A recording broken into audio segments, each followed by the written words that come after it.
Greetings. Welcome back to this edition of KnightVision. My name's Simon. And I'm Miranda. We're back with KVI KnightVision News for this 2020-2021 school year, KnightVision Home Edition. Bringing the kingdom together. This is KnightVision News. We are well underway with the second half of this fall semester. During these tough times, it is of utmost importance that we hear from our administration. Principal Herrera has these few words for us on the state of the school. I think the biggest thing that we want to communicate to our Hanks learning community is that we want them to stay safe and healthy through this whole pandemic. I know our teachers in all the meetings that we have with our faculty and staff, we want to make sure that they communicate that to our kids, to our parents when they meet up with them, letting them know we have to get the courses done. But at the end of the day, I think the building of the relationships with our kids is far more important than anything else. So we're working with families, we're working with students, we're working with teachers. As you may know, attendance issues are always a critical part of any school. When a school has good attendance, it is able to receive funds to keep all programs going, from band to academics, as well as funds for supplies like computers, books, and everyday items that are essential for learning. The goal is to be above 95%. That's based out of the state of Texas. Still at 95%.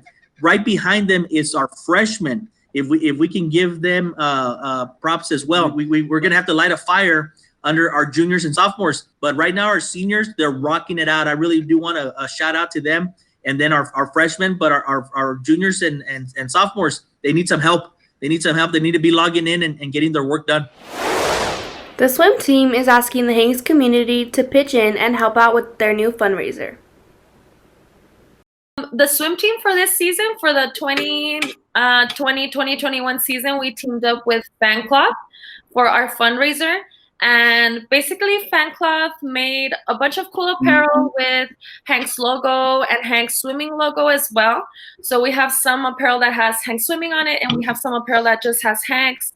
Some of it has Hank's Knights. And it's just really cool apparel. We have some beanies, we have hoodies, shirts, windbreakers, we have tanks, we have leggings, we even have PJs. We have a tumbler, I believe, a fold-out chair, and bags, things like that. And it's to help us with our fundraising this year for our swim team. You guys can go to fanclub.shop/HUQYT, and that's the link that I had sent everybody. But you just have to go to that link. When you do your purchase on checkout, at checkout, it's going to ask you if you can name a student. If you can look up a student that's in swimming and put their name, they get credit for it. But if you don't know a swimmer, you can just put Coach Flores, that's me. You can put Coach Flores at checkout, and that's all you have to do.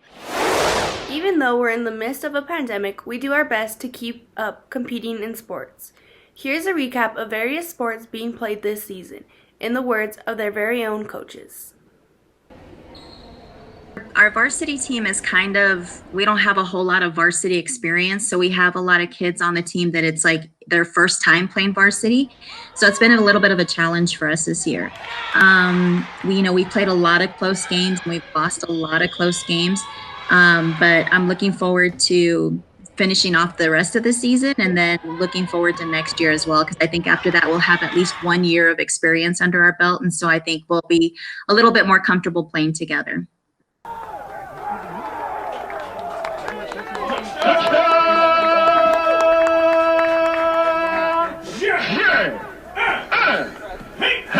Right now our season is young. Preseason, obviously, non-district games are a situation when we get to try out players. We've had a lot of players that have opted out due to COVID. Some players that have obviously been contact traced, so you're never really practicing with a same set of kids.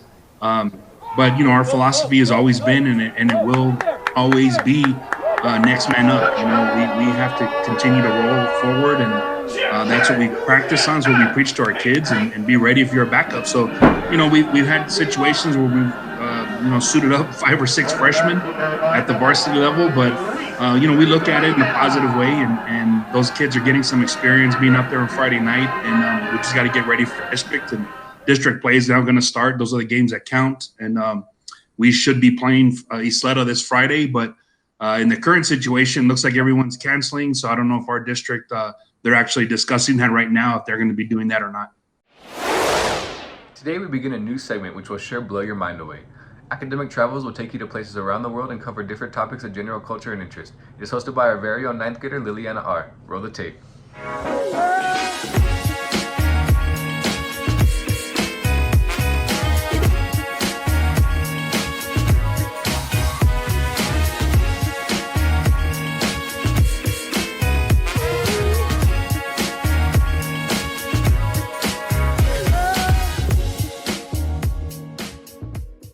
Hey guys, welcome to the first episode of Academic Travels. Together, we're going to venture to distant lands and explore their traditions. We'll delve into their history, check out their native wildlife and rich foods, and find a few fun facts along the way. Today, we're going to investigate the origins of Halloween. Halloween was originated by the Celtic people in ancient Ireland. It was a celebration called Samhain. And no, it's not called Samhain. Anyway, Samhain was celebrated on October 31st, the day before the start of the long, cold winter, which was often associated with death. On this night, it was believed that spirits could come back to Earth. The people lit bonfires and wore costumes, usually animal skins and masks, to keep the evil spirits from destroying their crops. However, they would keep their doors open to welcome the ghosts of dead loved ones. They also believed that druids could easily see into the future, and they were more in tune with the spirit world and could tell each other their fortunes. These fortunes gave the people comfort before the winter.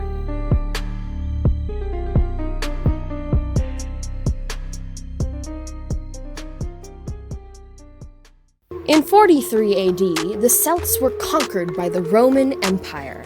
For 400 years, the Romans would try to change Samhain in order to spread Christianity. First, they made Feralia, then Pomona, but eventually they made All Hallows Eve. All Hallows Eve was very similar to Samhain, still keeping the huge bonfires and costumes. The name was later shortened to Halloween.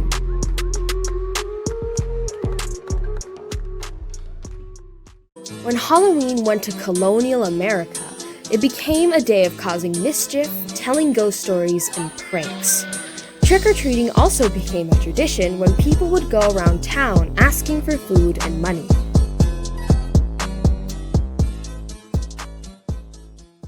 Halloween wouldn't become the holiday it is now until the 1920s, when it became a community-based event. There were now Halloween parades and modern trick-or-treating with candy.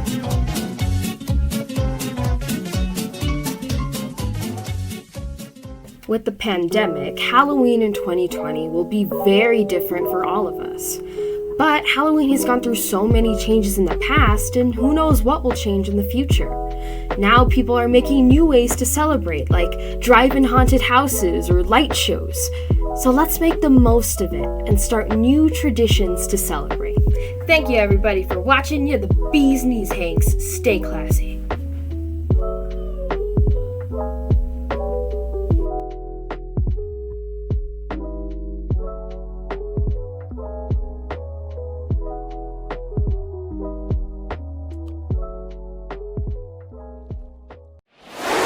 And with that amazing insight on Halloween, we have the following recipe by 12th grader Brianna S.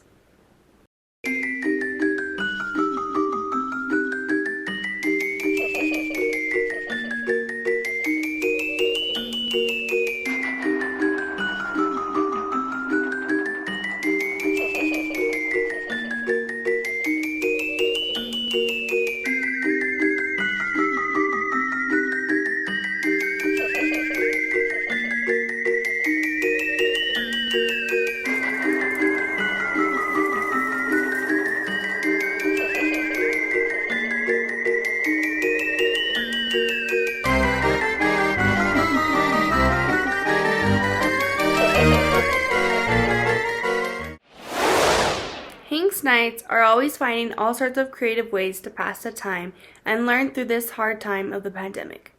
Coach Sackett provided us with a video portraying the talent of one night while at home. Up to you. Play us some of your favorite music.